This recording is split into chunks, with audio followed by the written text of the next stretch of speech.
When I started with the idea, there weren't any classes, there wasn't anything, but there was a ton of YouTube. So at the beginning, it was all self-taught through YouTube, actually, and watching people make stuff, like online. And I would say the journey to make great chocolate starts with a lot of shitty chocolate. So I made a ton of shit chocolate at the beginning, just figuring stuff out. And then eventually I did take some formal classes, but it's been a lot of like trial and error, a lot of just learning what doesn't work. And as the industry chocolate's kind of going similar to what beer and coffee did like 15, 20 years ago.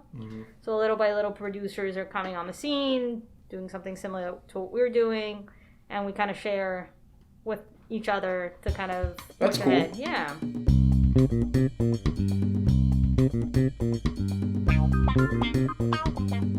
Oh, I've been drinking for a while now. Welcome to the next episode of Pan Con Podcast, brought to you by Drew Estate Cigars. This is getting more professional great. Every episode. I'm out of here. This is it. I'm done. Nick, you fucking carry it from here. Oh, man. I'm Nick Jiménez. You're listening to a brand new episode of Pan Con Podcast. We are recording this from the Pig Ink Apparel hat storage studio. God.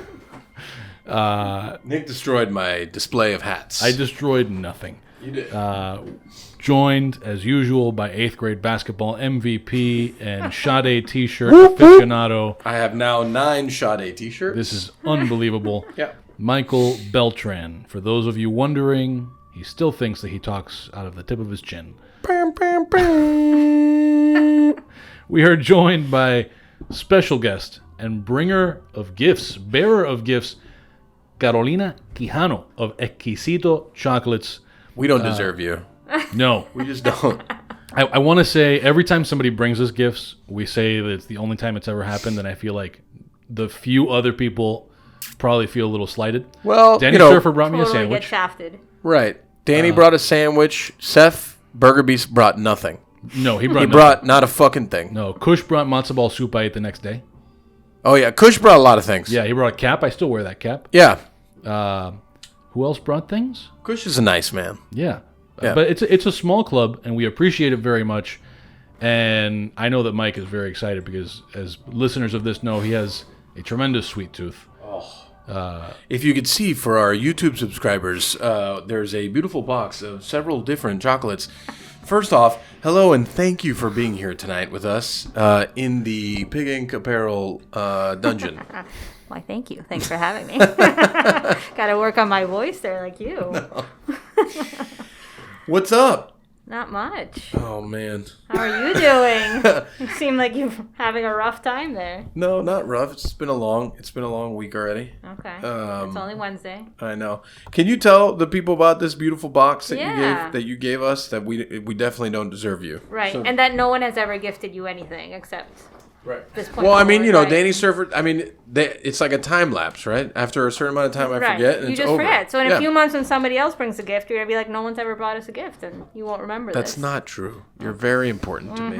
This is one of the better ones. So you say to all the guests. Yeah.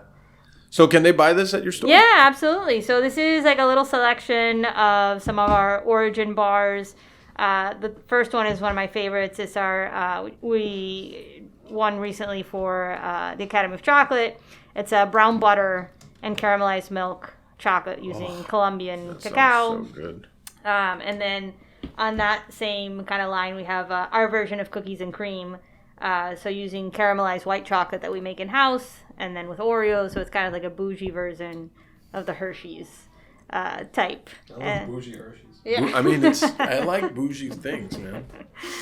And then, of course, like we specialize in origins from different countries. So one of our Haitian bars, which is really nice, just pure dark chocolate, Oof, like a sounds nice like fudgy. real dark for me. It's real dark. You're more on the sweet side. Oh, for sure. Yeah. Well, then you stick with the brown butter, which is like a gateway dark chocolate. I totally get it, like the purity aspect of it Yeah. or whatever. But I grew up a fat kid, so I liked Listen. all the like crappy, cookies and cream, Hershey's bars, and fucking. Listen, I don't discriminate. We do love a that. little bit of Thank you. everything for the purists and then also for the fat kids and all of us. So. I love that. Thank you so much for not Yeah. judging me, for not course. understanding beautiful dark chocolate. And that's all right. And I get it. Not everybody's a chocolate snob, and that's all right. Chef Devin and I have this disagreement all the time. Really? And it's okay. You know, but she gets mad at me because I don't like dark chocolate. That's I'm just okay. like, I don't know what to tell you. We do a little bit of everything because not everybody has the same likes. So, you know, it's totally fine. It's totally cool. So how the fuck are you? God, it's been such a fucked up year. I just want to know how's everything? It's been a really weird year, for sure. It's been a lot up and down. Like, I really, last March, kind of had a conversation with my production manager, and I was like, I don't know what's gonna go on the next few months, because we really relied a lot on wholesale and a lot of other places and hotels and restaurants and stuff, and that's pretty much gone away for us for the last year, and who knows when that will really come back, but we found creative ways to survive and stay afloat and keep going as much as we can. So the key word of 2020 was pivot. Right. Oh, yeah. Pivot. Yeah. That was if I hear the word earlier. I pivoted. How shall we pivot today? On this episode of Pivot 101, what can we pan con pivot? Brought to you by Nicholas Jiménez and Petey the dog, the #1 OnlyFans site for this month. I don't know if you guys knew that, but it's big. Yeah, pivoting is like the big. I was going to say that was Petey's pivot. Oh, that was Petey's pivot? Oh, Petey's pivot was OnlyFans? Thanks, Petey. He went from begging to OnlyFans. I like it. Really took initiative. I like it. At least he monetizes it, so. He does. That's good. That's true. Okay, so let's go. Nick requires that I do structure in the show somehow, so let's talk about your story and how you ended up with chocolate. And then, you know, I asked you the question before we started. You're born here, not raised here, not really from anywhere. So let's talk about that. Yeah. So I was born here, and I grew up in Colombia for several years, and then came back to the States and lived in California, lived in Arizona. I lived in Orlando for a while, and then I came back to Miami to go to school. What part of California? I lived in San Diego and Irvine. And San Diego's beautiful. Yeah, it is. So nice. Like the best weather. I know. I went all up and down California, and you know, like the food is better in other places, but man, San Diego is beautiful. It is. So epic. Mm-hmm. Just as a city, looks-wise. I didn't... God, production of the show sucks. I'm sorry. It's really gone off the rails. Yeah, I loved it. And then Arizona, I've never actually been there. I mean, you don't have fans in Arizona, do you? Because, oh, no, I don't okay, all right. No, I don't have... I mean, it's... We have fans in Arizona. Listen, Arizona, we love you. But if it's fine if you don't like it. I mean, it was... yeah, it's very hot there. And... that's it. That's all I'll say. Got to it. be very cool. nice and Arizona, polite about we love you. We're out. But I don't want to cause you any potential sponsorship in the future. So we have no sponsors. But you never know. Look at Petey. Mm-hmm. So then Arizona and then back to Miami? And then eventually, came back to Miami. I got a scholarship to come to UM. Oh, cool. And went the college route, went the very corporate route, and ended up in New York working, and wound up a corporate dropout before I did this. Interesting. Corporate doing what? I was a management consultant for financial services firms. What does a management consultant do? It's basically an asshole who tells you what you're doing wrong. I thought that was a chef. I thought that was my job. So am I really a management consultant that's been mislabeled? Yeah, you're a culinary management consultant. So I'm a star management consultant. All right. Rising star management consultant. Got it. Love that. It's good. Guys, we've had it all wrong the whole time. Okay, so you were someone telling, and then how did we end up here? Yeah. How did we end up with chocolate? Yeah. So I used to travel like 150,000 miles per year, like visiting clients. Shut up. Going all over the place. Wild. Yeah. And just lived on an airplane, and I love food, and... Time out. Yeah. Randomly. Okay. What was your worst experience on an airplane when you travel that much? Like, how scared were you for your life? Ever, if ever. I don't get that scared on airplanes. I'm pretty used to it by now. It's more so like nightmare passengers or like... I'm worthless on an airplane. I Really? need to either drink heavily beforehand or not sleep, so I just go straight the fuck to sleep because I'm petrified of heights. Oh, really? Oh, God, so bad. I'm like a child. It's really... I remember my first plane ride was when I was 17. Uh-huh. And I was visiting schools. Okay. And, we didn't have a ton of money, so I couldn't have a parent come with me. So it was just, we paid for just my plane ticket. Right. Actually, I didn't even pay for it. A friend of mine's dad and uncle worked for American, so I got on for free. Okay. At that time, it was totally cool. Mm-hmm. And, it was my first airplane ride ever, and it was really bad. Like, it was, like, thundering out, just real bad. And there was an older lady that was sitting right next to me, and she was just reading a book. She was just reading a book, and just the turbulence is bad, and I'm, like, heart palpitations. I'm, like, holding on to the thing, like, so hard. Yeah. And she puts her hand on mine, and she's like, it's going to be okay. I promise you it's going to be fine. And I'm like, are you sure? Are you sure it's going to be fine? Because I'm fucking freaking out here. She's like, it's going to be fine. And she just goes back to her book. And I'm like, I'm such a loser. Fuck. That happened to me once. I flew into, like, where all the Army guys were. And everybody on my flight was, like, an Army guy. Oh, yeah? Except me. And then the plane had horrible turbulence. And I was, like, the idiot just, like, gripping. And the guys just looking at me like, whoa. Listen, shit happens. You're not an idiot, man. Like, shit goes wrong. Goes sideways on planes. But, like, I don't think a plane has ever fallen because of turbulence. Well, I didn't know that. That should be reassuring. Yeah. Yeah, I just saw a video of, like, this was just recent, like, one of the engines blew up on a plane. Did you see that? I did. Where was that? Talk into your tickler there. Become a totally different show now. God, was that? Now we're on PD's OnlyFans show. Was that Colorado? Something like that. Yeah, somewhere in the Southwest. Yeah, but they landed and they were fine. Yeah. Right. But it was like the entire engine blew up. Yeah. I don't know what I would be like. Did you see pictures of people with debris on the ground? No. Like a bunch of high school kids on their football field, and they're like standing next to like 5 pieces of engine. No way. There's like the round rim sort of part. Oh, I did see a picture of that in front of someone's house. Yeah, and like a front lawn. Crazy. Yeah. Imagine waking up or hearing the sound of it landing. Yeah. Like, it's like Hurricane Andrew all over again. Yeah. Yeah. I guess. So sorry to interrupt. But so you're still the same way then. Well, yeah, no, absolutely. Yeah, you can't fly. No, I fly. Okay. Because I panic. Because I like to travel, but I panic. Yeah. Hard. Well, you just have to drink to the point where you just don't. I do. Yeah. Heavily.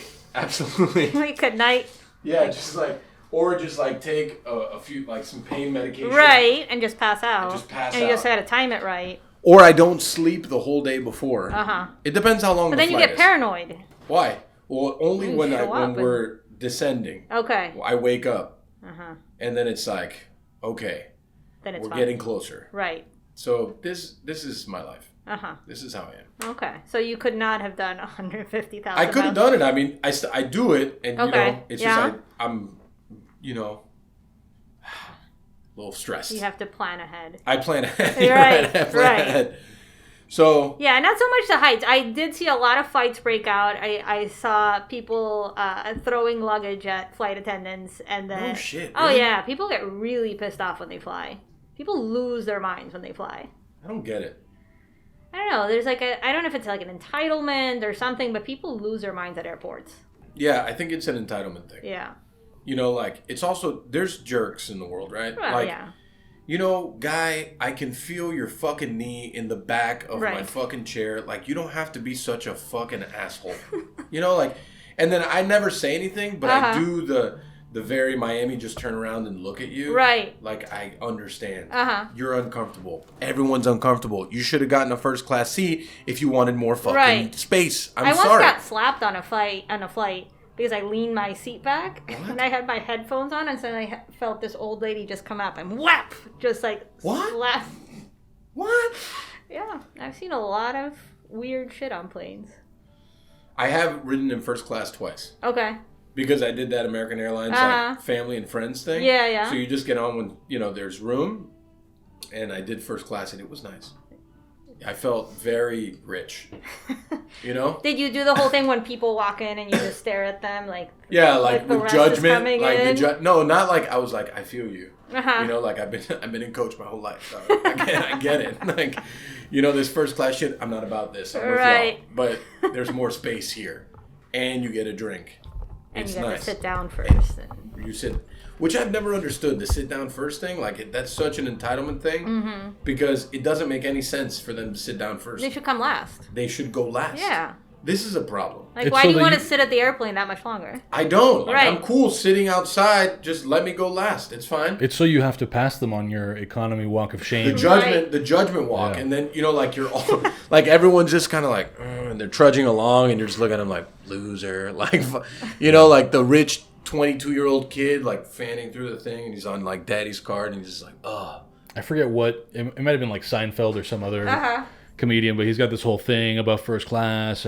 But my favorite little detail was when he mentions, and it's true, like you could picture it in your mind, the nasty little look that the flight attendant shoots all the economy people right before they close the first class curtain. Like, when you're you not ask to use the allowed bathroom. here. Yeah. When you ask to use This the bathroom bathroom in is first class, not yeah, for I know. you. It's like, fuck me. I guess that's what's wrong with the world. And it's First interesting class to and see coach. it Miami first class when you walk past versus like first class anywhere else. Well, there's no doubt when you walk up to the plane that's going to Miami, Yeah. what's happening. Right. There's like no doubt, like you're going back home. Uh-huh. And you just know it. You look at it and you're like, oh, it's my people. There's like bright, like neon pink leggings Yeah. on, and then just loud. And then there's, And clapping. lots of gel in hair. Yeah. And like, I get it. Like, I understand I'm going back home now. Right. And I feel comfortable in that moment, It's the other ones that I'm not too sure. I remember once I was in negotiation to do like a consulting job in Jackson Hole. Okay. Was it Wyoming? Yeah, Wyoming. Yeah. So you got to take a plane to another plane. Yeah. And then that's when shit got real for me, because Right. the other plane was very small. Yeah. See, Right? small planes I don't trust. And not small planes in between mountains. It gets even more, like no one told me that was happening. Yep. And I probably would have reconsidered things, and it's, and then getting on that plane to go to do it again, you're walking on, it's just, I don't know. That was small planes I don't trust. Yeah. I think the worst small plane I've had has been like a Mini Cooper that looked like it had wings on it. That's a problem. Yeah, it was a problem. And Mini Cooper's a good car, though. Don't shit on that car. But It's a not good car. flying Yeah. like up top where the pilot has the windows down. And Solid point. Yeah. So Solid for 40 point. minutes, you're just thinking like, what if we just land on the top of that mountain? Like, will it be fine? I don't know. No. I'm not. I don't not. want to find out either. No. Not at all. No. I've done it like 3 times, and every time I say I won't do it again, and I And keep you do it doing again. it. Yeah. You get a lot to like visit farms and stuff, and that's the way you have to get around. Oh, and, for sure. Yeah. So We've totally gone off the rails here. Let's go I back. mean- How did we get into chocolate? the flying, the travel, the So asshole you were- telling you what to do. Right. So you were around the world Yeah. and you were eating chocolate. I was eating a lot of different things, and one of the things I ate on my journeys was like chocolate in this like little farmer's market in Europe, and I became completely enamored by it. It was like so simple and like made with like real stuff and just so different than what I experience like here. And it became something I was obsessed with, like completely obsessed with for years. Before those kind of experiences, what Mm-hmm. was your relation with chocolate? For me, chocolate's very nostalgic of my childhood. I mean, I was a fat kid too. Yeah. And I ate a lot of chocolate, and I remember like hiding it like near my bed. And, What like, was your move? Like, what was your chocolate of choice? I like that when I would get like a real treat was like Toblerone. Oh, Toblerones. Yeah. Oh man, Toblerones are nice. That was like a nice treat. Like when someone would travel and then bring that back, and that would not last. And I would they hide get it at the duty free. You're not getting that at Winn-Dixie. No, well, it also there's no Winn-Dixie in Colombia either. So. That's a good point. That's solid. My bad. It's That's Winn-Dixie. true. Yeah. Right. Right. Yeah. No, my move was like the little caramel, because I have a deep affection for caramel. Oh, really? Oh, salted caramel, Uh-huh. all kinds of caramel things. Okay. Dulce leche, Yeah, like yeah, all yeah. that stuff. Uh-huh. Super fat kid stuff. Okay. But little turtles that had all the peanuts. Right. And then the caramel, Yeah. and then the chocolate wrap. Uh-huh. Oh, man. That was it. That was your thing. That was my Did thing. you stash it? All the time. Yeah. Super fat kid. Yeah. Yeah, I mean, even at birth, I was like 11 pounds and I was 2 months premature. Like, who does that? My poor mother. She's a tiny woman. Mom, I love you. I'm sorry. Like, it's just... Big kid. Yeah, I know. And I Butterball. continued to be that way forever, so... but yeah, that was like my relationship with chocolate. I liked everything, though. Ice cream. Yeah. Oof, gosh. Yeah. So... Sweets were my, like... weakness. Like, oh, and chocolates in general were just like my weakness. And, oh yeah. Yeah. So it to me, it's very nostalgic. That's why I like to do a lot of stuff that's like childhood treats. So like Reese's and like Twix and peppermint patties, but like our version of it, because we can do it in a way that's like still very reminiscent of like which is the amazing. childhood stuff, but made now with like better stuff and made with real ingredients and made with, you know, the way that we source everything. So yeah. that I love that kind of play on like Americana. You have Twix bars? I know. Had I known you that you love caramels that much, you have them currently? Yeah. I'll see you tomorrow. Okay. You have them, like, seriously, I'm not even kidding. You have them at your shop right now? Yeah, I'll see you tomorrow. That's one of our like top things that the Twix bar just. Oh, because so I make the shortbread and the Twix. And... last time I was there, that did not exist. No, it did not. No. Because a Twix bar to me, that's like the ultimate. You know, have you ever had a whatchamacallit? Oh, like nuts and I caramel and yeah. No one ever gives them any credit. Are they still around? Yes. Are they? I mean, I don't know. Okay. Actually, it's been a while. I haven't seen them in a while. I've been on a health food journey, so I stay out of that aisle pretty hard. But you know, chocolate's a fruit. So technically, whatchamacallit is just like fruit salad. Yeah, you know, right. Fruit. There's a debate on fruit, like how much fruit you should actually eat. Well, that's true. It's a lot of sugar. That is true. I know. Listen, I get it. I'm all about it. But I'll see you tomorrow. Okay. Yeah, I love that. We'll be all there. Right. So yeah, so that's where the whole thing kind of started, and on my journey back on the plane, started jotting down stuff, and from there it was kind of nonstop. And then how did you learn? Did you completely self-taught this whole thing? Because this is tough. Yeah. Chocolate work is fucking tough. It is, and also, like, chocolate's so monopolized. Like, there's, like, the most of the chocolate we eat is made by 5 companies in the entire world. So biggest one being? Nestle? No, actually, so Calabo is one of the biggest ones, which is, like, what most people eat at, like, pastries and stuff. And Cargill is one of the, no one's ever heard of them, but they're one of the biggest I've heard of them. Manufacturers of chocolate in the world. Like, they dominate everything from the buying to the producing, and they produce almost like semi-industrial to sell to all the other places that we know. So right. Do they produce more than that?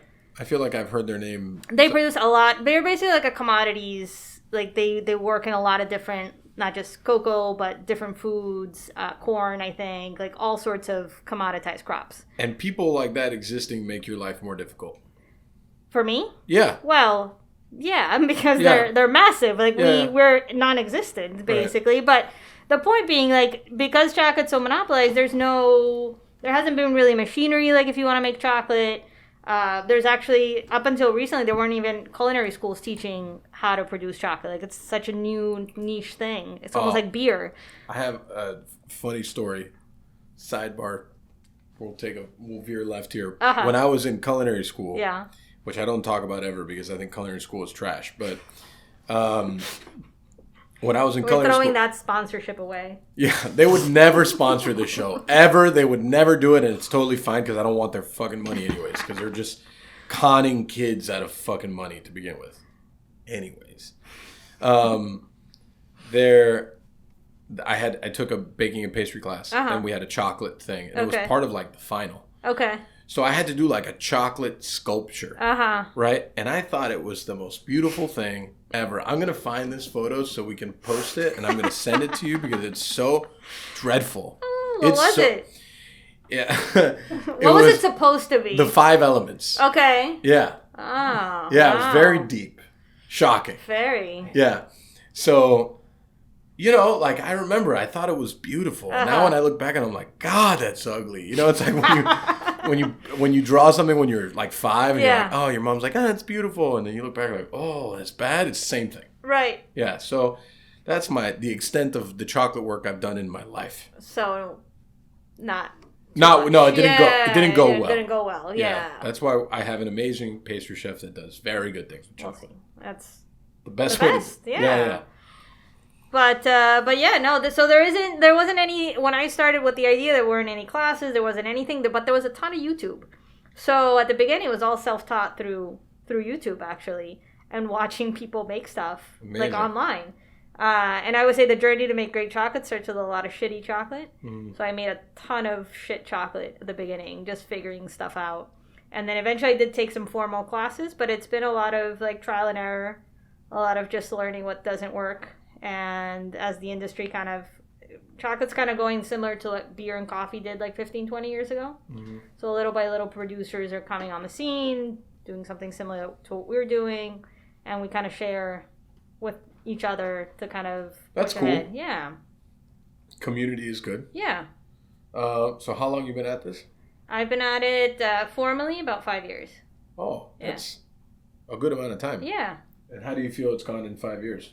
It's a roller coaster. Oh. You know, it has its ups and downs. I think we've gotten to like a great place now where it just feels like we're just producing just really great stuff, and it's like very stable, and we're constantly kind of pushing what we can do and exploring new things. So that's been really rewarding. But, you know, the last year's been super challenging, and we've kind of had to figure out how to keep it going and how we can survive, but also, you know, come out on the other end of it. Right.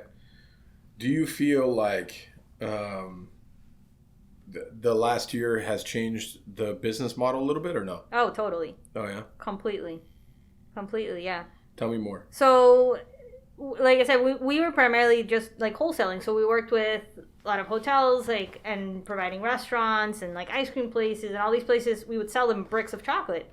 And when suddenly a lot of people's businesses were, you know, not working or they weren't selling as much, then there's no need for us to sell to them. So we definitely saw like a huge drop. We had for example, we had like a big client in New York who would buy, it's a giant brewery out there, and buy nibs from us. What a good man! Great bartender. You may not be a great producer, but God, you're a bartender if I've ever seen. Is this all it takes? It's all it takes. Wow, it's like I would tell Emma, "You're such an angel." Oh, you're empty too. Yeah, well. Oh, I saw him not done. I thought, relax, Bubby. There's hey, no ice in here, okay? Come on. You know. Thank you. Real quick for a great bartender to relax Bobby. I think you found your new calling. Jesus. Yeah. Went from cigars to production to now bartending here in the Pig Ink Apparel headquarters. Jack of all trades, fucking them all up. So tell me about this brewery. So we were working with a brewery, and they were like consistent, great client, and then suddenly, obviously, like tap rooms closed in New York, so we ended up with a gigantic amount of like cacao that we were stockpiling for them, and suddenly there was no client. Does it have a shelf life? So typically it lasts about 2 years, unroasted, so you can stockpile it, but you know, it's a lot of money sitting there when you're expecting a client to buy it all out. Do you have to hold it in refrigeration, or is it? They're stored in it's dry storage. So we have agro bags, so they're kind of like this giant Ziploc that holds it in place and kind of keeps it fresh. Is it kind of like a coffee bag or no? It is actually. It's a burlap sack. Oh, okay. But inside it's lined with plastic typically, and it keeps them like sealed and better. But yeah, as long as you don't roast it, it keeps for about 2 years. But ideally you want to move it a lot quicker than that. So, but yeah, I mean, places like that vanished, and we didn't start hearing from them again until maybe November. Early this year. So it's that part of the business completely fizzled out. Along with, we would do a lot of, with corporate gifting, tours. That was a huge bread and butter for us, just coming for folks to come see what we did, and come on site and learn firsthand how we make everything. And that was a big part of our revenue, and that pretty much has also gone away. So it's incredible how everything we were trained to do and like everything we built our business around just 1 second to the next just disappeared. Yeah. And it's it's different experiences for everyone, but the same thing. It's essentially the people were gone. Right. And everything we had built our business models for was now gone also. Right. So it's like the value word of 2020, which is how do you pivot and how do you continue your existence, is huge. Yeah. So how did you pivot? Well, I'm very lucky because my product can be shipped. Right. So, I know I'm in a position where I'm really lucky that this is stuff that we can ship out.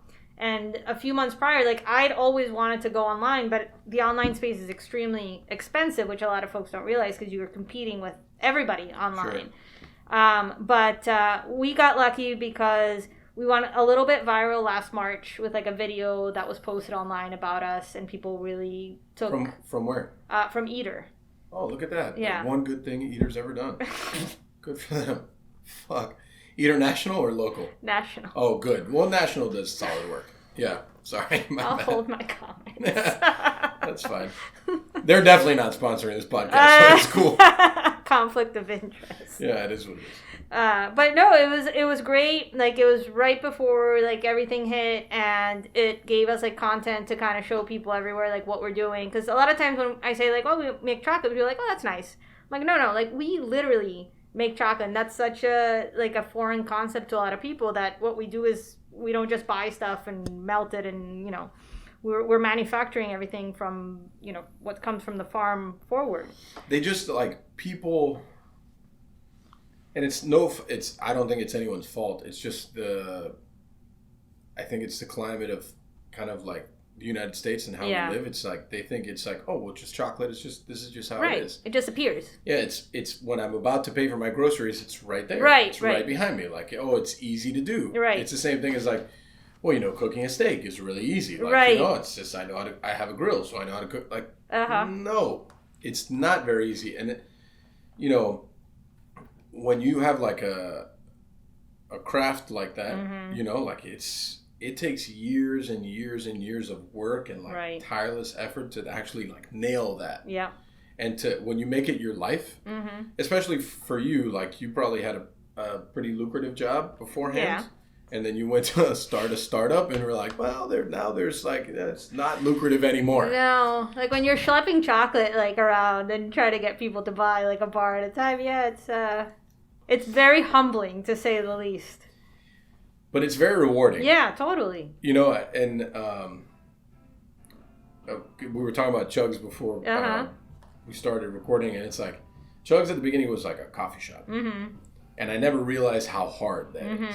Like a coffee shop, you're living on a $7 check average. Yeah. It's like the volume is what's important. Right. Yeah. So it's the same thing for you. Mm-hmm. A bar of chocolate is what? $8.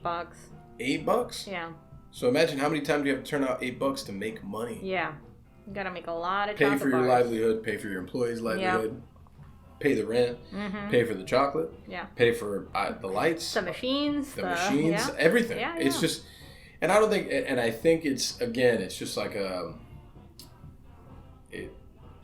because of the world we live in, it's just like, oh, well, chocolate's just there. Yeah. Like, no, chocolate is just not there. Right. No, and a lot, I'd be just surprised how many even chefs I've had, and they're like, oh, chocolate, like, it comes from a tree.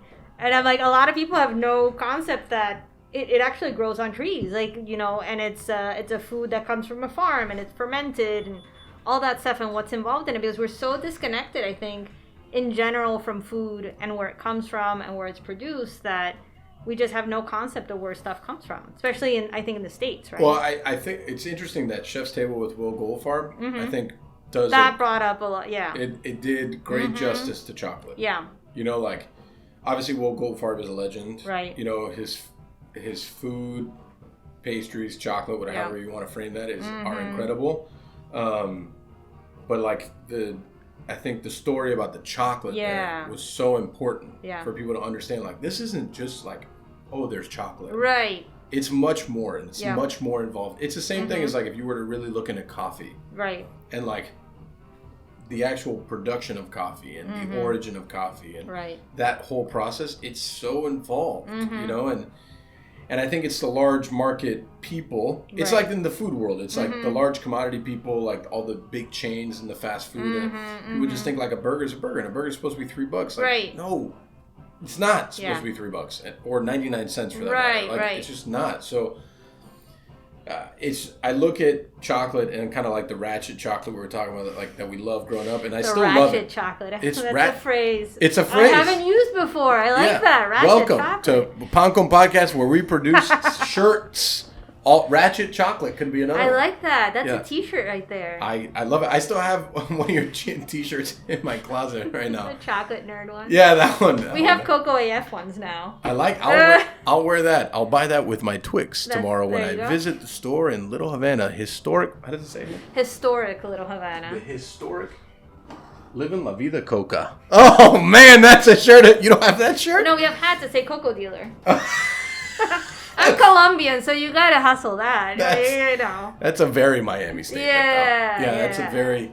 You really brought your Miami out there. Oh, yeah. I mean, it's a nice mix of Miami and Colombian put together. I know. Yeah. What a mix. But I love especially, you know, what he brought up, which is the concept that everything now like is made in house, right? Like you want to know like your fishmonger and you want to know like who's your meat supplier and all this stuff. But chocolate is like this last thing that it just comes from a bag and that's it. And I love that he brings forth this idea that it's like one of the last like foods that actually gets not only I think respect, but also that people know where it's coming from and that are involved in making it. So I think he really brought to light a lot of, you know, what's been happening in the industry, but also that, you know, folks are so unaware of I think that's one of the better Chef's Tables episodes ever. Mm-hmm. I really do truly believe that, along with, I mean, his food and his approach, but that fact, the chocolate thing, which I think was very big. Mm-hmm. So 2021, how is that treating you? Well, I mean, it's, you know, I tell people all the time when they're like, oh, you know, things are going to be different now. I'm like, no. Yeah. They're not. Right. This is a slow and steady kind of like approach to getting back to normal. Yeah. We're seeing it's interesting because we're in this we're in the touristy area, but we're not in the touristy area. But we're seeing like more of like an influx of people from all over. But the reality is, like, I don't think it's gonna recover for a while. Like, I don't think a lot, like, in terms of, like, our business, I don't think it's going to recover for me personally for some time, like, certain aspects of it. For me to speak on things that absolutely annoy the fuck out of me. You are in the touristy area? Well, not really. Not really? Yeah. Because people have greased the right hands to make sure that the tourist bus turns on 17th and not on 27th where it should. I will hold my words on that. You don't. You should. I shouldn't. I am from Little Havana. Yeah, this is my neighborhood. Yeah. I am very, very like. My dream is to go back there and open up the restaurant that I really want to open. Okay. But I know because there's so many sharks in the fucking water there. Yeah. And they're greasing the right fucking hands that the tourist bus turns on a certain street because that person's business is on that street. And I don't give a fuck who tells me I'm wrong because I know I'm fucking right. Right. It's fucking trash. And that's the problem with politics in our city. When there's good, hardworking people that should all be getting part of the pot. Instead, because you don't have that amount of money to grease the hands because you're not a real estate person and you're just a hardworking small business owner, this is where we end up. So for all the people out there that think that certain... didn't you have... Nick, don't you have something to add here? No, right? That think... No, I mean, the Only in DADE thing with Francis today? I mean, we can get into that, but I don't think it's totally related to what you're talking about. It's related. It's related because people are more interested in show and money than they are in actually helping the city. And I think that's like where I always have like a very big issue. You know?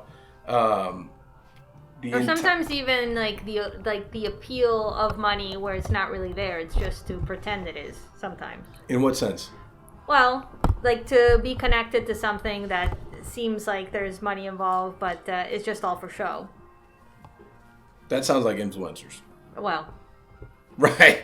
So that sounds your like favorites, right? Yeah. Yeah. I don't care. You call bullshit when you see bullshit, right?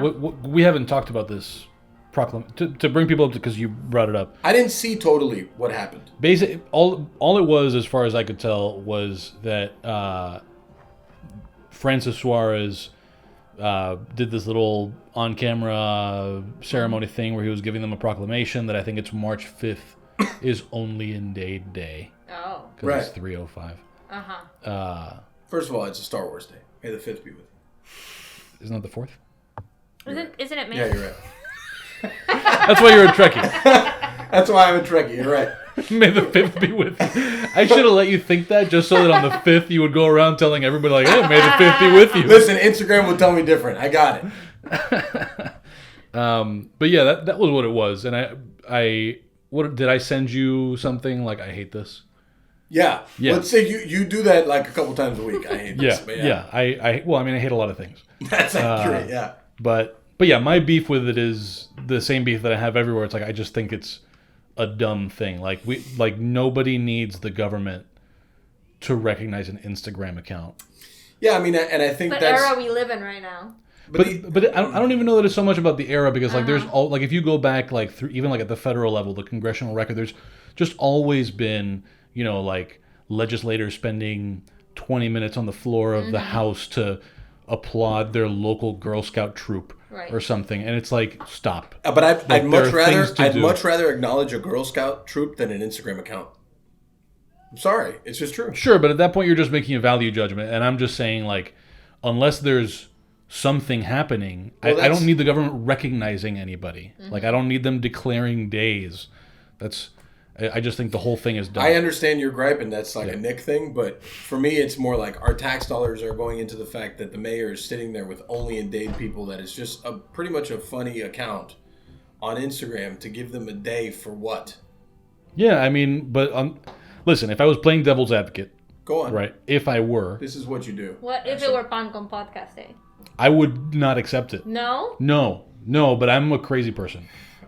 I would refuse. You're on the fence. I would refuse. No, I get why he doesn't, and I probably would be on the same boat with him because I love to go against the grain, and people like that want to give us like, no, man, like we're just we're just talking shit and like highlighting people that matter.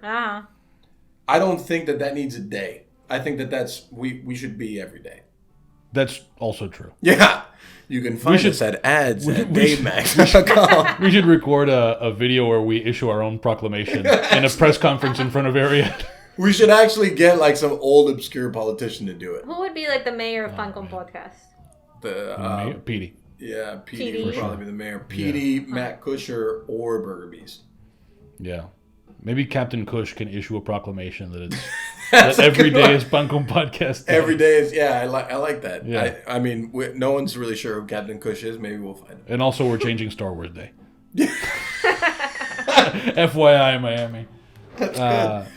I just. But yeah, that was my gripe with it, and they're not totally unrelated. Just to kind of bring it back to what you two were talking about before. I mean, I don't know that only in DADE is an example here, but certainly all these proclamations and stuff like that plays a role in the palm greasing, and it's not just a Miami thing. Like nobody thinks that their government is totally clean. Everywhere you go, everybody says that their city council's awful, right? And so I mean, everyone's always going to have opinions. I mean, that's part of the thing, especially when you get into politics. Part of your job is understanding that everyone has an opinion about you. But I'm just saying, like, but the difference is that politicians hold power over us. Of course, I'm just saying Miami didn't invent the idea of like the tour bus turns here because someone put money somewhere. Like everywhere you go, especially in tourist destinations, the wheel. That's a thing. thing. There's no such thing as like innocence, like in terms of any of that stuff anymore. Right. Yeah. You don't think that there exists an innocent politician with good intention? I'm just asking a question. I'm not saying that I believe that statement. Like in reality? Yeah, in reality. We're not talking about like fake, funny money. We're talking about in reality. I would say it doesn't matter. Because, and the reason I say that it doesn't matter is because unless that innocent politician is trying to get out of the way, anytime, even a politician and even donors, like anytime, even if you have the best of intentions, if you're being proactive through government, then somebody is on the losing end, right? You haven't just allowed the tour bus, the demand for this corner or that corner being the turn to dictate it. You can design it with the best of intentions. Ultimately, you're intervening, right? Rather than just letting the tourist demand for a certain type of tour to dictate where that bus turns. Yeah. So I think that maybe somewhere in the world, certainly, I mean, there's just too many people for there not to be a politician who's just trying to get out of the way. But that's why I'm saying I don't really think it matters what their intentions are. I think it's more a matter of like, am I trying to do or get out of your way? And anytime they're trying to do, even if they're really trying to help, somebody's on the losing end. Right. There's no such thing as like completely benefiting everybody. Yeah. Totally. No? Don't agree? Trash. No, I just think that they're all trash, man. It's just my thought process. And I think anyone that's like pining to be in politics or whatever, I just think it's all trash. I do. I just feel like there's better things in the world to do. You know, like politics has become such a weird, shady, gray area that whose side are they on? If you're not supporting them, you're against them. It's just like a fucking trash heap. It's like dumpster fire every day. Mm-hmm. That's why I have so much respect for people that just open up their own business and do their own thing, and you know, they fight their fight for something they believe in instead of just trying to cater to a bunch of people's interests. Yeah. Because at the end of the day, they're going to cater to their own. Here's a question, just to kind of segue in a way that has a foot in the government side and a foot in the chocolate side. I think that maybe I'm wrong about how unique it is, but I wonder, like, in terms of the regulatory and licensing stuff, like, what are are there unique challenges that someone like you faces in chocolate that maybe you wouldn't if you were running a restaurant or a bar or something like that, right? Like, I guess I just wonder, like, do you face a unique set of challenges just being in such a distinct space that a lot of our other guests or people who listen to the podcast wouldn't be familiar with? Well, when I first went through the process of opening, nobody had done that before in Miami. And so, like, they didn't know what to do with me. They didn't even know how to, like, code me. Like, they had to create, like, a special code for me because they were like, I don't even know what this is.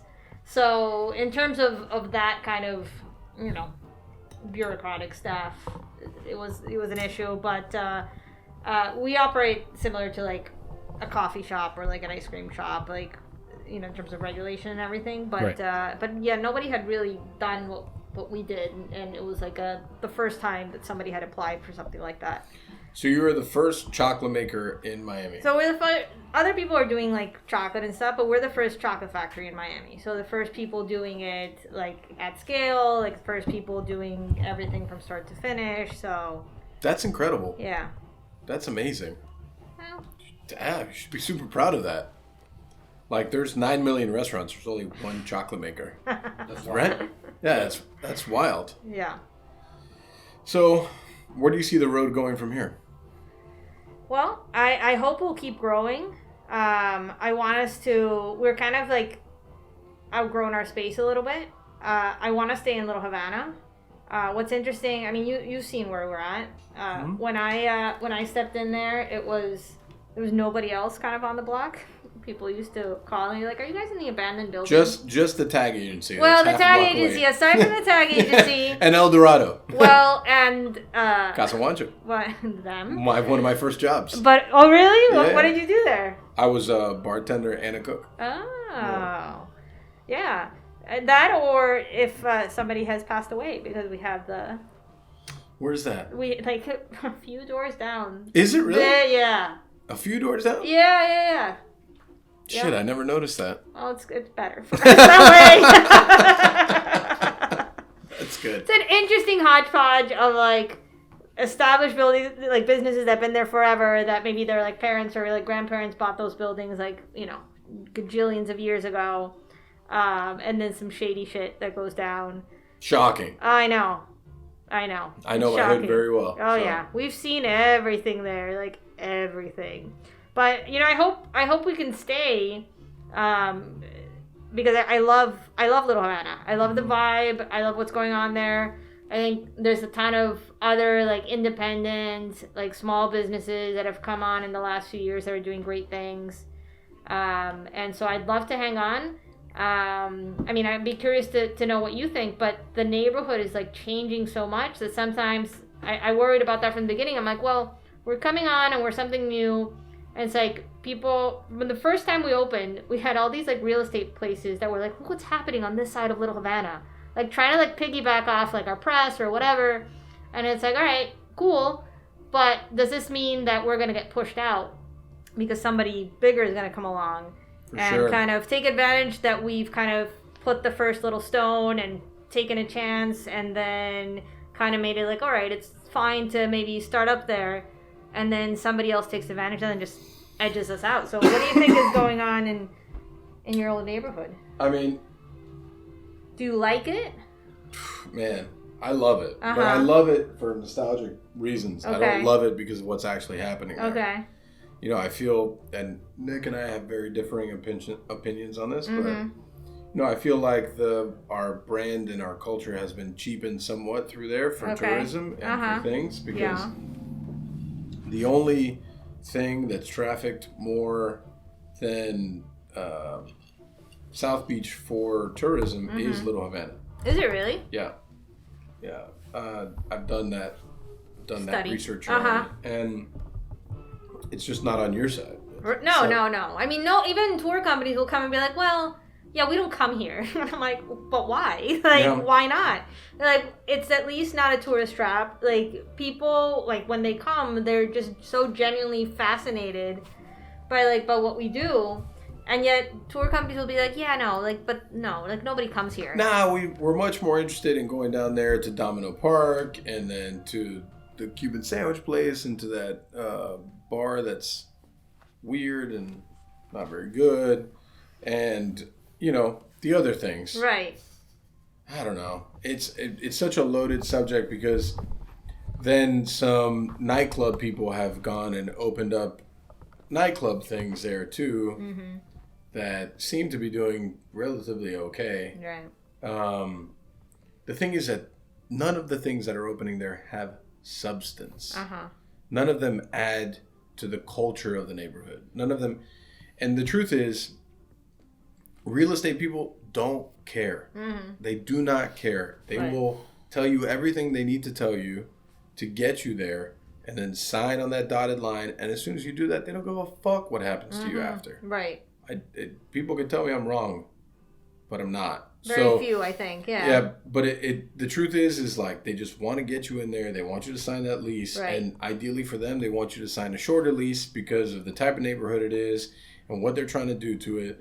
So if you sign a 3-year lease, in 3 years, they're going to jack your rent up to a place that you can't afford, and then they're going to bring in a bigger brand that can afford whatever. A T-Mobile, a fucking Sprint. A CVS. Right. A Dollar Tree. Yeah. That took over an amazing fucking antique. Remember that antique store that now is a fucking Dollar Tree? Shit like that. Yeah. And those are the same people that own Ball and Chain. So it's the same thing. That's what they care about. All they care about is getting that money long term.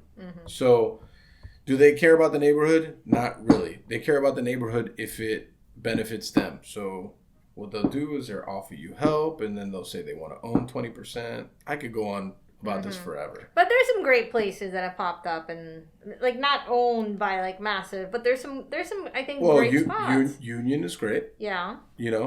What else? There's Sandwich. Sure. Oh, okay, we have feelings about that. I see. Sure.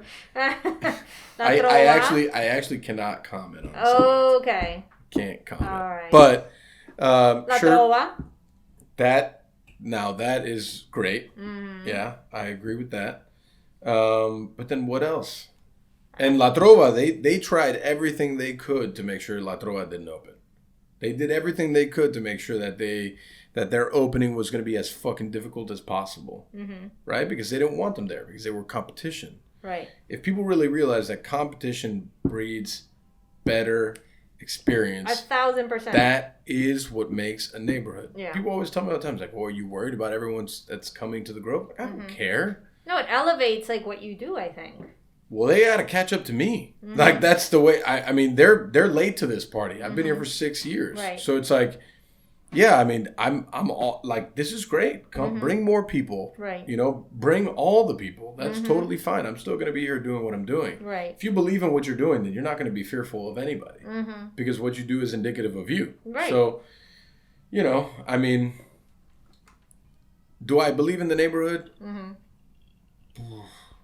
It's a loaded thing, because I want to believe in the thing, but I think it's how much control you have. Right. So it's do you own the dirt?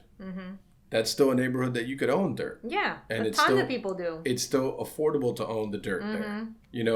If someone else is, kind of calling the shots, then I don't know if I believe in that. So, I think it's still a neighborhood in, I remember an amazing guy I used to work with, Charles Bell, used to say this about the design district all the time. It's a neighborhood in transition. Right. Right? It's like pivot. Right. And for the design district, I didn't totally believe that, but for Little Havana, I do. Okay. It's still definitely a neighborhood in transition. Who's going to be able to dictate the future the most? Right. Because you can easily sell out and be kind of like that cookie cutter bullshit for everybody. Right. Or you could have a story and have like a real thing to say, like what you're doing. You know, like what Julio does. You know, I mean, but I think it's time will tell. What do you think is going to happen? You're just going to be washed down? It depends how much interest people take into the neighborhood. Listen, we sold a church for a high res. Yeah. That happened. We sold a church for a high res. Right.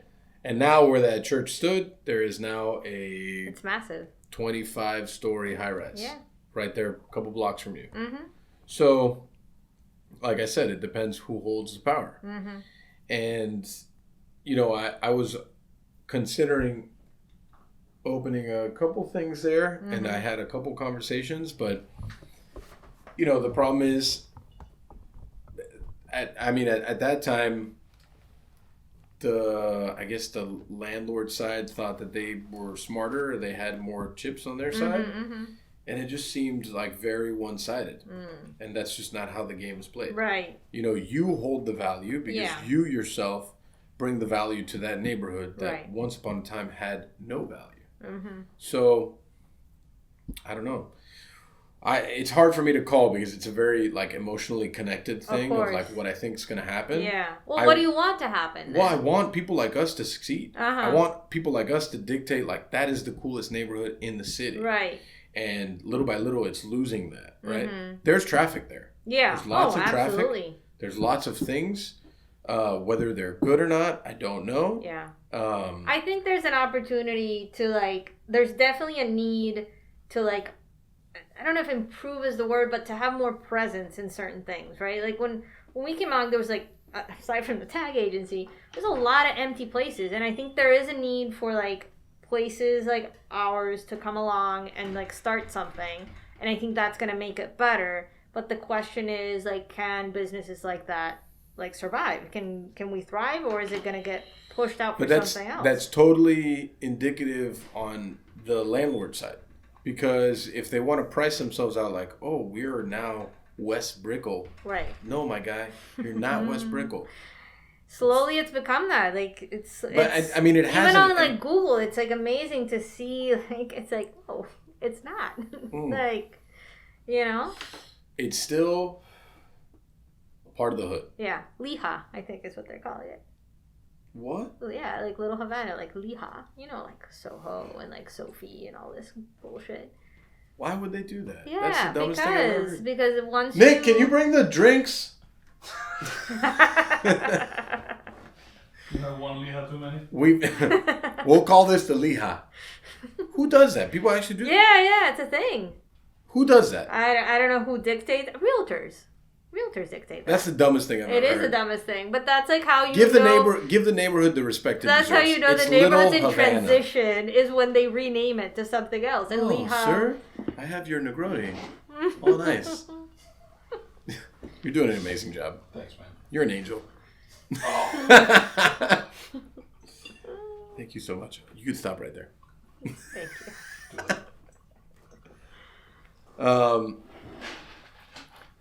Liha. Yeah, Liha. I want to find the person who came up with that. And I want to ask them what their thought process was. That's how you officially turn a neighborhood. Well, that's how you gentrify a neighborhood. Yeah, that's for sure. For sure. It happens everywhere. Yeah, I mean, what makes that neighborhood special is the character that it has. You know, and the people that are there. Yeah. It's got a lot of... I think the energy, like, that's always what attracted me to it, that I think it's one of the last, like, central places in Miami that's still approachable and reachable for, like, people like me, but it has this, like, great energy and this authenticity that really spoke to me, and just something that I loved about it. That you know, it had a lot of culture, it had a lot of diversity, it had a lot of people who have pass through there. And, I think it's great. I think it's just a matter of what's the next chapter going to be for the neighborhood. What were your other options? I mean, when you're a baller on a budget, yeah, it's very limited, right? Yeah, because, I love champagne on my beer budget. Right. So, that's how I always qualify myself, like baller on a budget. It's tough because, I initially moved down from New York because I was like, well, New York's so unaffordable, like I can't do this on like my own. And then welcome to Miami, right? And then it was like, and it's like shit, like commercial space in here is also really expensive, right? For sure. And it's tough because I love Little Havana, but a lot of people, our first review ever was somebody who had never come to the shop. They're like, Little Havana's dangerous. And I'm like, oh, but have you come here? He's like, no, not since the 70s. And I'm like, well, why would you review us like that? That was our first review. Our first review, like, don't come because it's in Little Havana. And I was like, oh, well, great. I haven't been there in 40 years, but gosh, it's dangerous. Yeah, don't come out of your car. And I was like, and I think I love like what it offers. I love that we're kind of in the middle of like the Gables and Brickell. We have like this weird like mix of people that come like on their way in between the two neighborhoods and who have known us because of that. But it's also really a challenge because it's not right now hip and cool, and sometimes that can be a challenge. I find it very hip and cool. Really? What don't you find hip and cool It's not that I don't. It's that people. It's just like I find it much more hip and cool than Wynwood. You know why? Because Wynwood was designed. Right. Wynwood was put together by architects and by business people to say, we want to create this thing. Like, what's the street in LA that's incredibly expensive? That's where the butcher's daughter is, and Jelena, and I forget. But anyways, everything there is incredibly expensive, right? And it's because it was put together by real estate people, by architects, and right. so on and so forth, to make it very expensive. Just kind of like the design district that was created by Craig Robbins to be very expensive. They put Michael's Genuine, and then around that they put Tiffany and Tom Ford and all the other brands that I would never buy and that I don't even know the names of. Right. Because the security guard looks at me weird when I walk by. So, like that, those kind of things, that's what people want because it drives their property value up. But also what drives their property value up is a place like Michael's Genuine, right? That 14 years ago, nobody knew anything about that food. And then, boom. Right. Just like what you do and what Julio does, and I'll stop there. And just like that, those kind of things give value to a neighborhood that draws traffic to a neighborhood that continues to draw value. Instead of cheapening things, look for things that matter and give them good deals. Right. That's really like the long and short of it, right? Yeah. Like, I mean, I agree with you, but people have this perception that it's like they only want to go to certain neighborhoods and they only want to be at certain neighborhoods, and it's a challenge sometimes to get people to just venture out to a place that they normally wouldn't. Well, I mean, you know, we've been open for 5.5 years, and forever it was like, oh, you're in the Grove? Like, Grove is dead. I'm like, I don't know, when was the last time you were in the Grove? I don't know, like when I was in high school. Right. Okay. How old are you? 40? Like, the last time you were in high school was 25 years ago. Like, what does that even mean? Right. And yeah, the Grove went through a tough spell, and the Grove has done an incredible job at, I guess, coming back. Is the word. I don't know how many articles I've read of, like, the renaissance of the Grove. Right. I don't know how many real estate people have paid for those articles, but the Grove is a beautiful place. Yeah, and before I got here, it was a beautiful place. It was like a small town in a big city, and it did... I mean, the value was far beyond the restaurants or the things that were here. It's just the vibe of the Grove has always been this way. Right. As long as I've been coming here, which has been since I was a kid.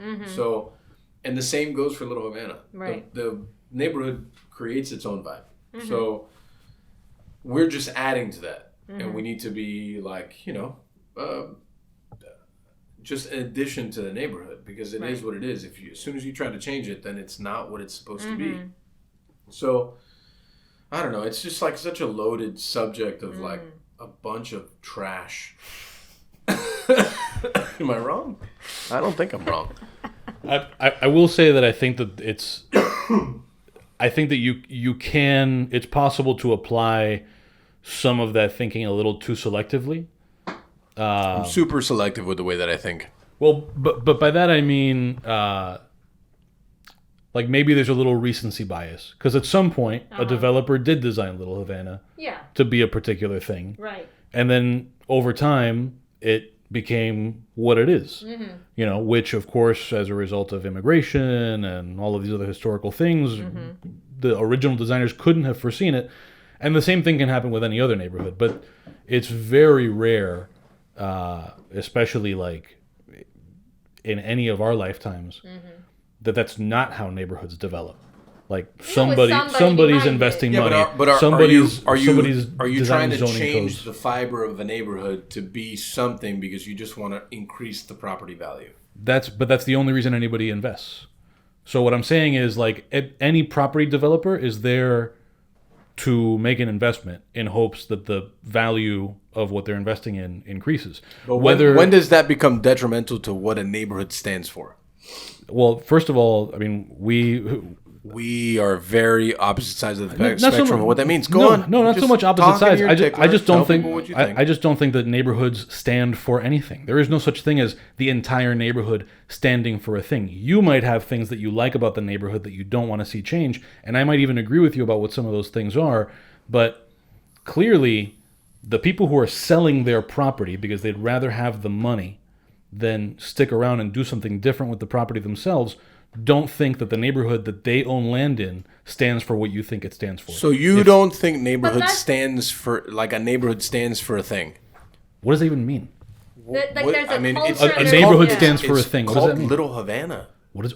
I know what that neighborhood is called. What does it mean when you say Little Havana stands for a thing? Yeah, I mean, it's what does that mean? For me, it's the hub of our culture. It's the hub of Cuban culture. Yeah, I mean, that's what it's supposed to be, right? Sure, but what is who's decided that?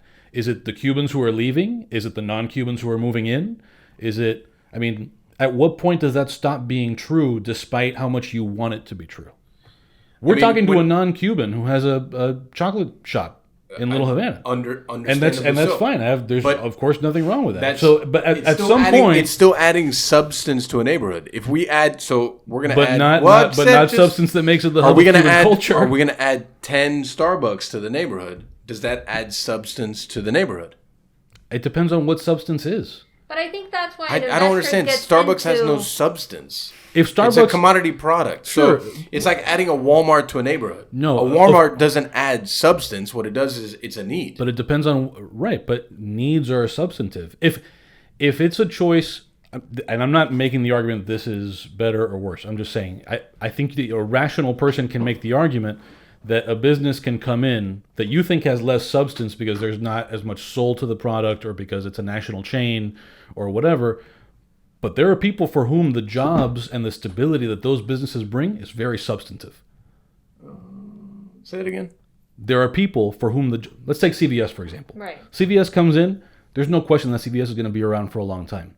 There are people in communities, and you see this all the time with like Walmarts and shit, which, again, I wish governments would get involved in subsidizing any businesses the way they do. But the argument is, and it's not completely divorced from reality, that the stability that comes with having a massive corporation, having it invest and move into a neighborhood is substantive. There is substance to the idea that you have a massive employer come into a community that you know won't go anywhere. That's substantive. That you don't think that there's any soul in the coffee is fine. That's a judgment that you're making. I would agree with you. I don't get excited when Starbucks opens up. I'm into the, specialty, local, artisanal, whatever.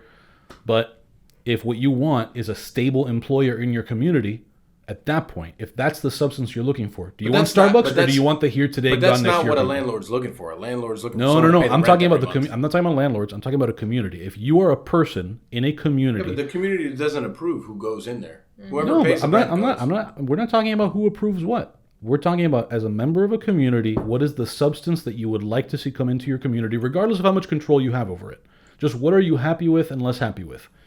I can see an argument by some people in a community that they would rather the Starbucks that will go nowhere and that will provide stable employment and predictable economic impact over the riskiness.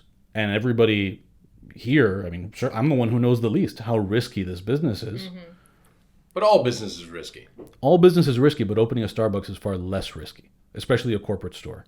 or a corporate chain, whatever, which is why so many people love the idea of these things opening in their communities.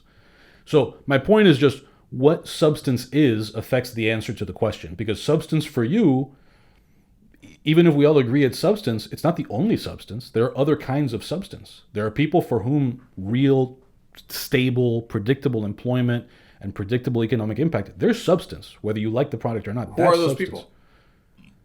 Would you say that there is no substance? There's nothing that you could call substantive to a sort of safer economic bet for a community? That doesn't bring substance. But I think for every safe bet, there needs to be a risk. What does that mean? That means, okay, just for example, and I won't name names, I was having a conversation with a landlord person, whatever. And I said, yeah, we're trying to sketch out a thing here that brings substance to this neighborhood. We've already had Starbucks and those types approach us several times, and we want to put one there, but we want to put things that bring value to the neighborhood first. So you're saying that that's the way it should be? Because the reason I asked, what do you mean? There needs to be. It's like a seesaw, right? Like an anchor and then stuff around it. Right. Sure. Like I'm okay with CVS. It's a need, right? I'm also okay with Starbucks. Not 10 of them. There's one Starbucks. That's fine. But that's a value judgment. You're not okay with it. Other people might be. I mean, if there's 10, there's literally, I think, like 4 Starbucks on Lincoln Road. Like Okay. 4. Right. And 4 Starbucks on Lincoln Road. And the question becomes, it depends on who you ask. Whether that's a good or a bad thing, how good, how bad. I mean, there's not a universal, you're assuming that everyone brings your same values to those judgments. But I think it changes the values of the neighborhood. I think that's Sure. more of what he's talking about. So when an That's investor a great comes way in, to articulate what I'm thinking. yeah, because when it an changes investor the comes neighborhood. in, and in the case of Little Havana, when an investor comes in, it piggybacks off the substance and the culture of what's going on there, and it's like, oh, that's cool. Now we want to monetize that. Mm-hmm. But then in the process of doing that, they change exactly why they came in and what made that place Sure. what it was. And I think that's the problem, right? Like when you push out what made it and what made these people come in, it completely washes away what was there to begin with. Whether you agree with the substance, whether you agree with the culture, I think it does shift it into something else. Yeah. Yeah, that's true. And I just mean that different people will appreciate, even before whatever these changes are, different people will appreciate different things about the neighborhood, and different people will have different things they want to preserve about it, right? So even in the case of Little Havana, some people might feel more strongly about the Cuban thing. Other people might feel more strongly about it being an old neighborhood and just making it very Miami. Other people might sort of have this sort of pan-immigrant or pan-Latin thing they want to preserve. Right. Whatever that might be, you can talk to 10 people and get 10 different opinions about what they like about Little Havana. And so if there's that much diversity, even among people who live in Little Havana, about what they like about it, what they want to preserve, what they're okay with seeing change, then what does it mean for Little Havana to stand for any one thing? If the people in Little Havana don't all agree on what they like about it. But fun fact, still 0 Starbucks in Little Havana. There you go.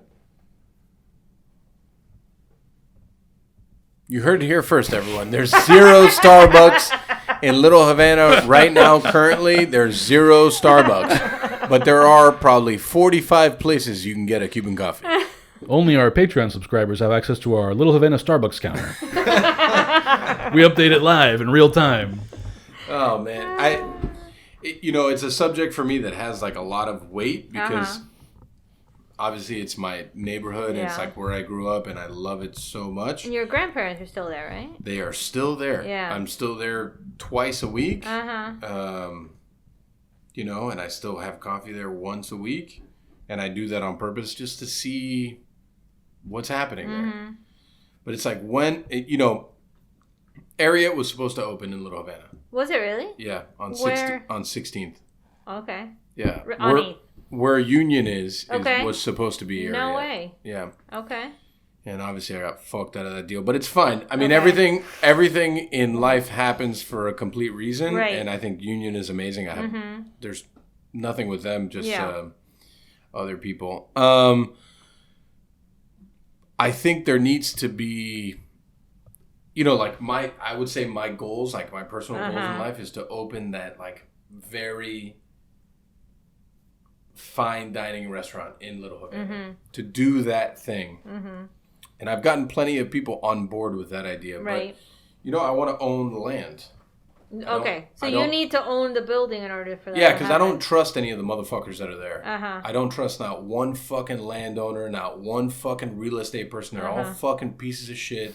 And I hope that they come and they listen to this because you're all trash. Straight up. Please don't listen to this. Because some of us are already there. Yeah, no, it's fine. But you're already there. It's okay. Oh, but that's the question. But for how, I've had, that keeps me at night since the moment I open. I'm like, how long can we actually stay here? Because I think that people will take that. Okay, let me have this. We can edit this out. This is fine.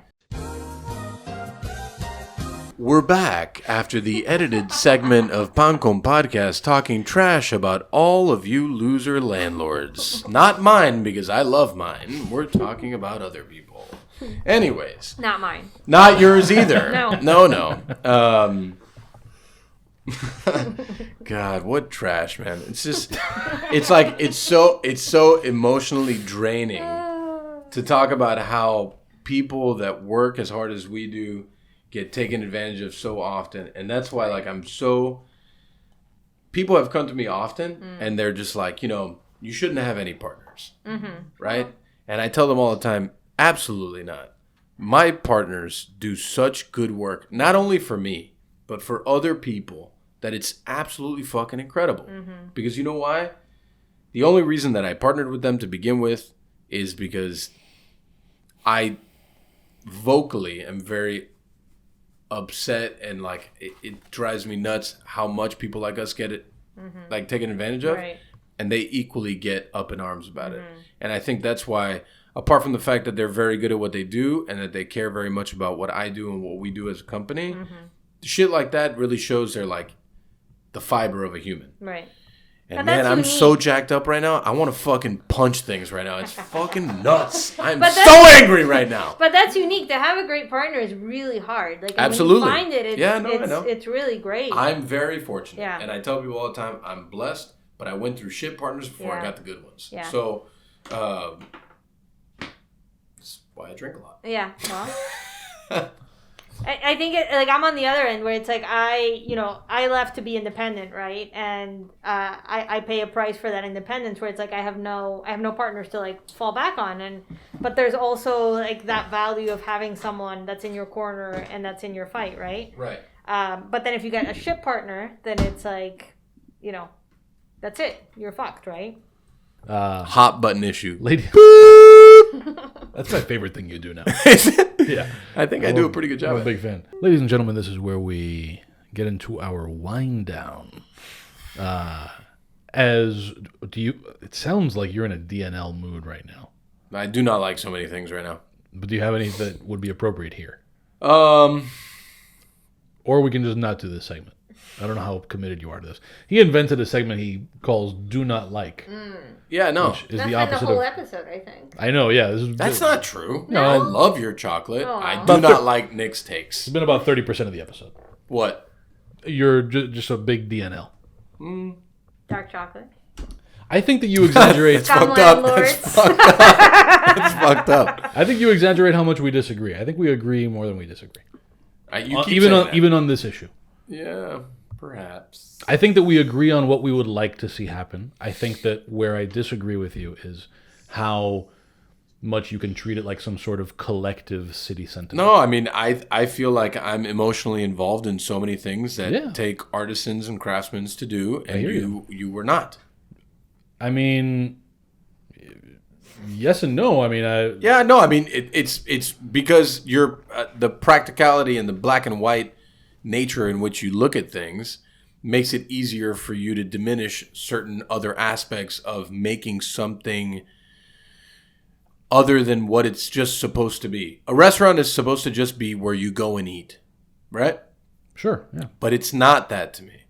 Well, like a place where you can procure chocolate is just somewhere where you can get chocolate, but it's so much more. I get it. When you say go and eat, I'm loading it with other things. Listen, I agree with the...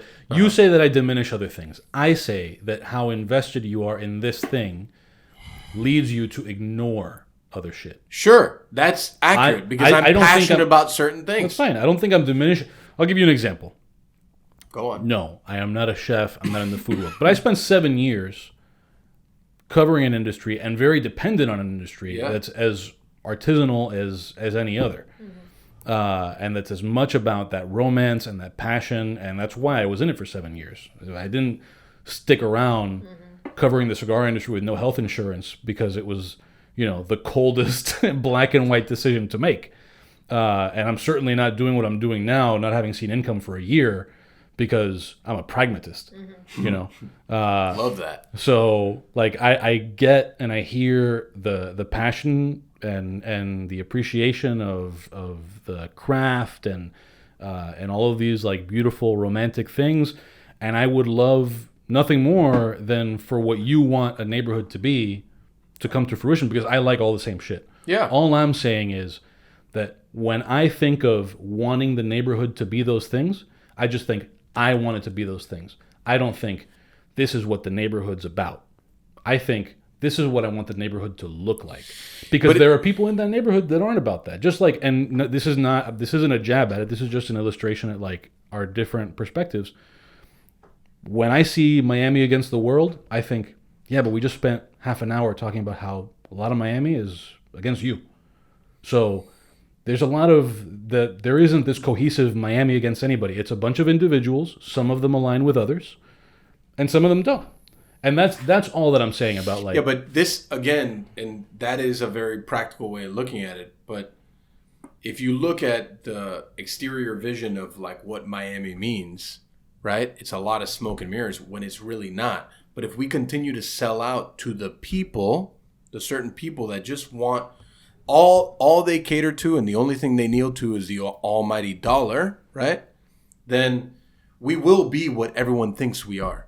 Yeah. And the more people like me and her and you continue to fight the fight that we do fight, yes, it is Miami against the world, because everyone...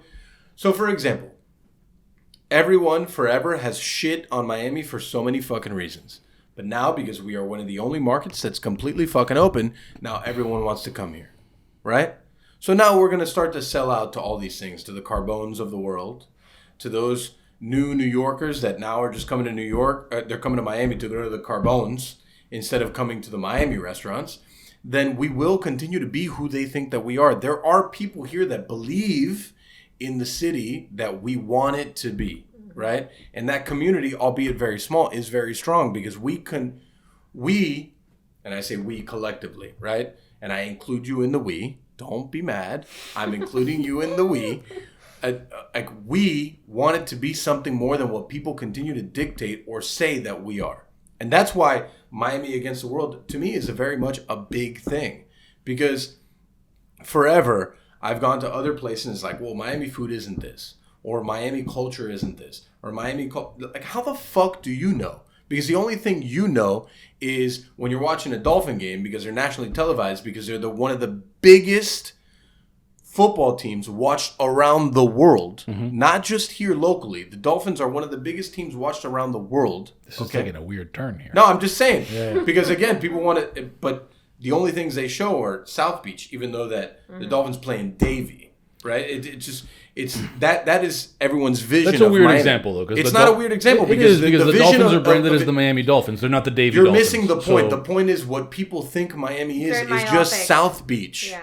They just think it's a thing. It's just that. I understand. And not just that. It's Ocean Drive. Right. It's very myopic. It's 25 streets of blocks of Neon. Ocean Drive. That's shit. But that's not unique to Miami. Like, people think of New York, and I'm sure the New Yorkers are annoyed when, if you asked if everybody could sketch a good sketch, sketch me New York, and how many people would do Times Square and the Statue of Liberty. But I think it's more diverse than how Miami is painted. Sure, but Miami is also brand spanking new. And we're also ignoring the fact that, like, if we're talking about how Miami came to be what it is and what Miami stands for and all this stuff, I mean, just taking the Cuban-American example, Miami was built on a bunch of people showing up here who still talk about this city before they showed up being a bunch of campo bumpkins, and they still talk about it like it's only because I showed. And what did all of these Cubans do? Which I don't have a problem in the world with.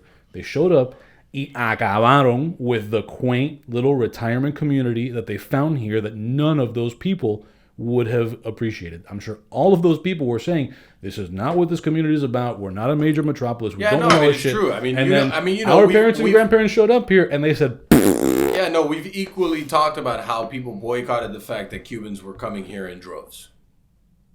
Yes. We've talked about that too, but we've talked about it in a different context. I'm not talking about like a bigotry situation. I'm saying just a character of a city. Like, it grew massively, and it was an influx of money because historically, especially that wave of Cubans, that was moneyed people, or at least people who were prepared to make money, and at least by numbers. And it was and I don't think there's anything wrong with that. New people showed up. The place transformed naturally, and at the end of the day, I think, if anything, our family histories, because I hesitate to say like community, because I generally, because I'm a weirdo and I don't like saying. You don't like saying community? I don't. Why not? To the extent that they're like, what is the Cuban community? No, but it's not, but it's deeper than. There's several different communities within a community. Sure, right, but I'm saying I hesitate to say the Cuban community. I'm just saying Cubans, the history of Cuban migration here. We're gonna do this at a different time. I'm just saying okay. I'm just saying the Cuban migration here, like migrations anywhere, ultimately was just a bunch of people showing up and transforming a place and turning on its head or full on blowing up what a bunch of other people thought their community was about. Mm-hmm. And all of a sudden it was about some other shit, whether those people liked it or not. So I don't think that there is such So do you think that equates the same thing as what happens in the real estate market of gentrifying a neighborhood? I don't think that it's always the same, but I'm asking if do you see one the same as the other? I don't think that first of all, we were forced here. It's not like we were forced. We had to go somewhere. Sure. Like we didn't just say, hey, we lost our entire country. Sure, but it's different. Yeah. The context is different. But there are also degrees of that, right? I mean, listen, of course, I'm not saying that I mean, people who listen to this podcast know at least some of my history on the Cuba issue. So nobody listens to this. Yeah, that's true. I'm not True state, everyone listens. I'm not comparing the two things, but but there are degrees of these things, right? Like, nothing is truly black. It's not always this or that, and you fall into this camp or that camp. Yeah, so, yes, Cubans were forced out of Cuba by a dictatorial government that left them no choice because they wanted to either provide for their families or speak freely or whatever that might be. There's a lot of Southern Californians and New Yorkers who are faced with, because whether it's pandemic or my government or whatever it is, I'm faced with the choice of stay here or leave and have my life be easy. It's not that we're not talking about Long John Silver leaving San Francisco because he wants to come here and like rape your women and steal your treasure chest. That's not what this is. It's a bunch of people making decisions about their own lives and where they want to invest and where they think their lives will be better off, whether they have 1 foot or 2 feet or just like a toe in the water. That's true of Carbone. That's true of anybody who was born here and stayed instead of leaving. That's the calculus that people are making, So is it the same? No two things are the same. But where I think that they're similar is that it's really more a collection of individual decisions being made. Each person who decides to sell their land to somebody who's, entre comillas, gentrifying the neighborhood, that's a person making a decision. It's not a community being taken advantage of. Like, let's just to personalize it a little bit. Let's suppose that I own a property, right? Okay. In a neighborhood that's being talked about like it's being gentrified. And I'm, in a situation that like my life will be appreciably better, at least in my estimation, if I sell that property. Should I put whether I sell my own property to better my life and my family's life up to a vote because everybody else in the community is worried about how many Starbucks will be there? Or do I think about myself and my family and sell my house? And dude, listen, yeah, I get it. It's unfortunate because we all like certain things about this community, but I have a decision to make. At some point, it's really not as collective as what the community is about or this broad gentrification. It's individuals making decisions that they decide in that moment are better for them. And sometimes, of course, and I agree with you, that can lead to outcomes that we can lament. That reasonable people can say, like, man, I wish that didn't have to happen. I wish there were another way. And maybe some of those decisions are ill-advised. But it's not this collective thing. It's a lot of individual decisions. This is a deep conversation. For another time. Yeah, I think that we've unpacked quite a bit. Yeah. Where the non-Cuban just sits there and like, I can't comment on this. No, you can't. But you can though, because you have a business in that neighborhood. Yeah. I don't think that Little Havana just indicates like Cuban culture. I think it's Latin American culture in total. I really do. So many different phases of it is whatever it is at the time. Yeah. Because inside of our lifetimes, it wasn't Latin American culture in general. It was Cuban culture. Right. In the same way that Sweetwater, there was a time when like you could not, the Sweetwater fritanga did not exist. And then suddenly a bunch of Sandinistas fucked up a country and it did. And now Sweetwater is very Nica. Yeah. Like that's just what it is. Like these things happen and shifts happen. Nica means Nicaragua. Right, For Nicaragua. our people in Salina, Kansas. That's right. I just want to put into context what That's right. my producer is saying. Yeah. That is not usually my role here, but I feel like it fits. Maybe you insert a little map on the YouTube how the channel. tables have turned. Yeah. With YouTube channel. Mike putting in the notes. So yeah, I mean, anyway, there's But a I lot. think in between the individual and the community, there's something in between that's like missing. Yeah, none of it exists in a vacuum. Yeah. Do we want to do parting recommendations? Just I'm jump right to it. exhausted from all this conversation. I'll start This the is honestly- recommendations. I'm gonna give us a hard shift here. I have to say, I just want to say I feel like this is one of the best podcasts we've ever done. Wow, I really do. that's great. This is like the gifting thing. I feel like you say that to every person. That's not, absolutely not. No. If you heard our last podcast was absolute shit show, I don't know what happened on there.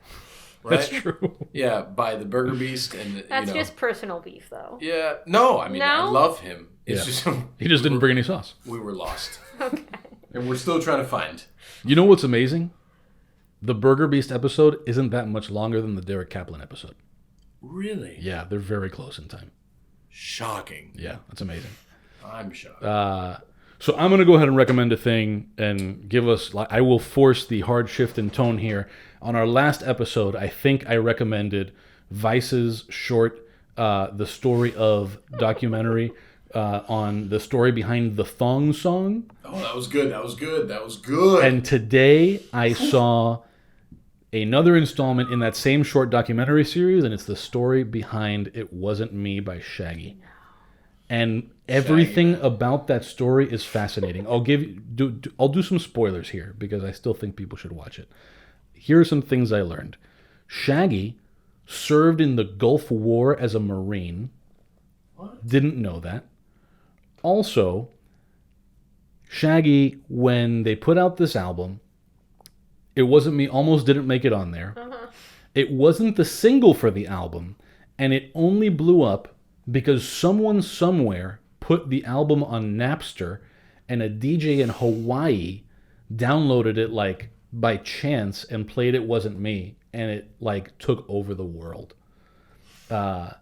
So it just goes to show you never know what the fuck is going to happen, because these people just kind of like, made this song on a joke, and then out of nowhere the whole country knew what dancehall was. Sean Paul comes out of that, like all the stuff. Mm-hmm. So who knows? You never know what's going to happen in life. Any party recommendations, Carolina? I mean, That's tough. That's a tough act to follow. It's a really tough act to follow. I won't take credit. All the credit goes to Shaggy. Yeah, Shaggy. He's really done good work. He did great for me in high school. Oh, by the way, speaking of people, and also, I didn't know this, they're writing the songs for this album. The idea for the song comes because they're watching Eddie Murphy's stand-up. Oh. And there's a bit where he talks about cheating on somebody and then getting confronted, and he says, "It wasn't me." I was listening to Eddie Murphy's Party All the Time yesterday. What a cult classic, right? Like it's such a good jam. Like it really gets you like you start like swaying, vibing, and you're like, man, party all the time. Party. This is really good, man. I love that. So, my do not likes for this week. Oh boy. Oh man. I think the whole episode was large representation of do not likes. I don't really have any DNLs for this week, to be honest. I do have a parting recommendation, which is one song by one band. Hold on, I don't want to butcher it. TV on the Radio. The song is Wolf Like Me. Came out in 2006. Very good song. I recommend it if you're ever in a mood. I recommend that. I also recommend that, I believe this weekend is the Canelo fight. Right? That's good, right?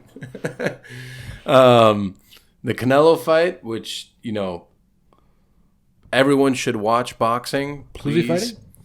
I don't remember, man. All right. Yeah, Canelo is the best pound for pound boxer in the world. So I recommend watching that Savage beat somebody up. Hopefully he does beat somebody up. So that's my parting recommendations. Any recommendations? I mean, can be absolutely anything. It could be anything. It could be like something you ate that was random that you enjoyed.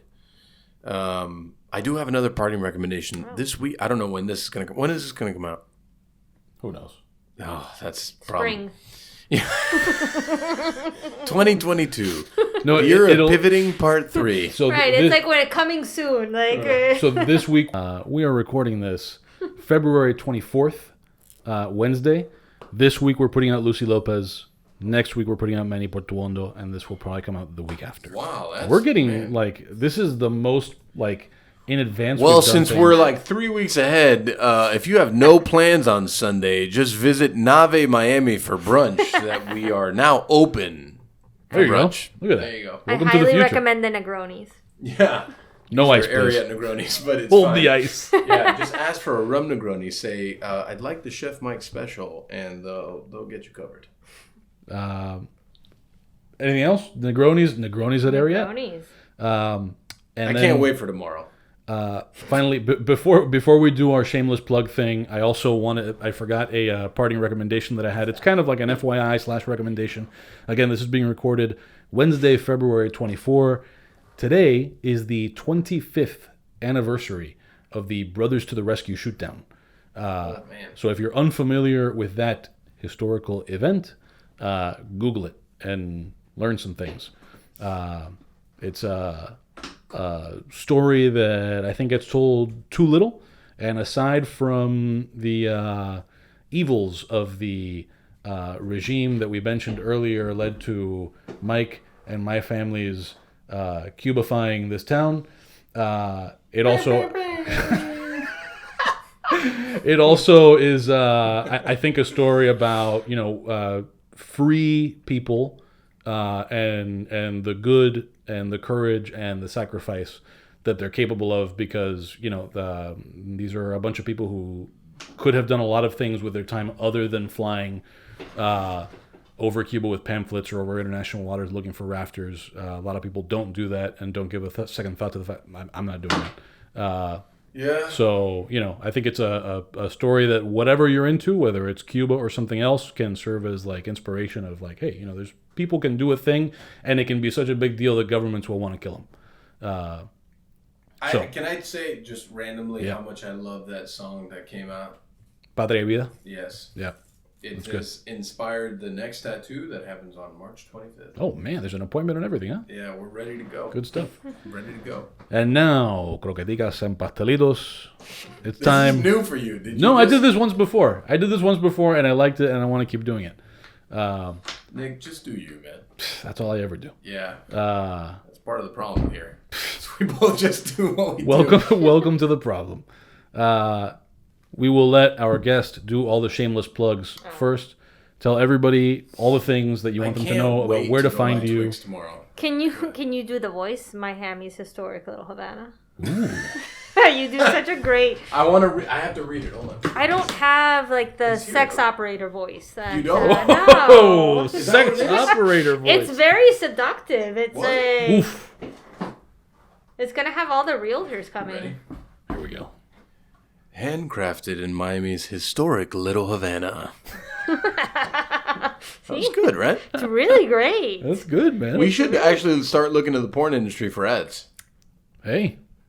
Listen, in a recession, that's what sells. You know, someone in the porn industry is handcrafting their porn in Little Havana. Oh, handcrafting. I mean, it's artisanal. It's artisanal porn. It is definitely... It's small batch. Small batch. Usually, it's large batch. But, well... Man, what an ending to a podcast. We didn't do but tell people where they can find chocolate. I'll do it again. Handcrafted in Miami's historic Little Havana. Now that we've totally shit on it. So Don't shit on Little Havana. I shit on the fucking losers that are trying to control the neighborhood. Which we'll edit out, but yeah. So we're right on 8th Street. We're on 27th. We're the We Make Chocolate people, and yeah, we're there. We're open. I know it's a shock, but we are there. So come visit us. I will say, not only did I recently buy chocolate, I recently got chocolate for someone, and relax. Get chocolate the feedback was that the chocolate was pecaminoso. Bow chicka bow wow.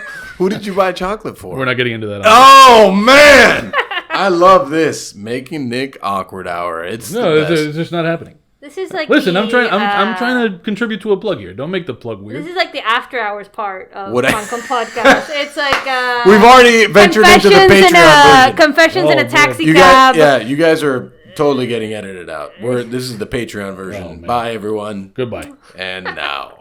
So, no, there was no plug. Do the URLs and the URLs. Yeah, so people know. You can find us on AOL.com. What is your ASL? I'm You remember ASL? Of course. I'm still honestly Nick has really let me down. Have I? Yeah, no, I mean there's a couple of guests we really want to get on here. Tom from MySpace. Yeah. Still searching for Tom from MySpace. Yeah. Is he alive? He's killing it. Like he's just he's a millionaire. He just takes pictures. Yeah, good for him. He took his retirement money and he just he's like a travel photo like guy. This one, good for him. And Masvidal still dropping the ball there. Yeah, I know. Him and Dave Arvello. Are we gonna end this fucking podcast finally or what? He's not letting us. God, for fuck's sake, Nick. I was trying to get production. I was trying to get plugs and URLs and Instagram handles. Okay. You can find Exquisito Chocolates. Ads at DadeMag.com. Come on, let her do the thing. It's clearly your fault. Find us at Exquisito Chocolates. ExquisitoChocolates.com. 27th and 8th Street. Look at that. Was that so hard? And OnlyFans. And OnlyFans. If you had a chocolate OnlyFans, I think it would crush it. I have no question it would. Crush it. Sexual chocolate? That could be the name of your OnlyFans. We've gotten a lot of weird messages about that. Have you? Ooh. How did we not talk about this? This is the Patreon. Okay, all right. If you're a Patreon person... If you're paying for fucking mugs, then you're going to hear about sexual chocolate. We're out!